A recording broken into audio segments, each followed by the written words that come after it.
Okay, encounter many boss in Sky 1. So, tornado. So, ayan, si tornado. Actually, guys, wag mag-expect na may mga good items yung mga minibus. Kasi, kadalasan wala. But, ako mas prepared ko talaga mag-hunt lagi. Kahit walang mga drop na item. Syempre, parang tumaya ka lang din sa loto. So, ayan. Next is makikita natin dyan yung yan, si Puppet.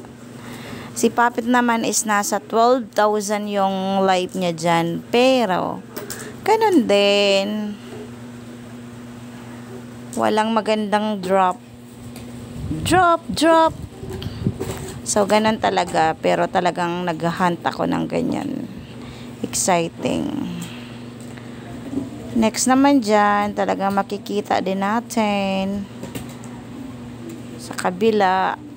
So, sa Sky, guys, pag nag-train kayo dyan, maganda dyan. Kasi, nasa column by column is yun lang. Wala masyadong bully dyan. Lalo na dyan, bihira yung kanos sa 1. Sa Sky 2 naman, merong mga kanos pero bihira talaga. So, ayun, nabili ang ating best coin sa ating Black Trade Store.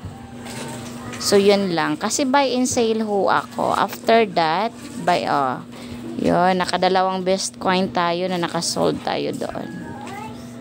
Madali lang yung gold dito sa game na to. Basta madiskarte po tayo.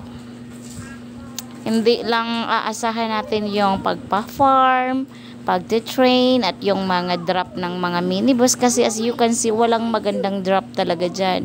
Ayun, wala. Bye! Thank you!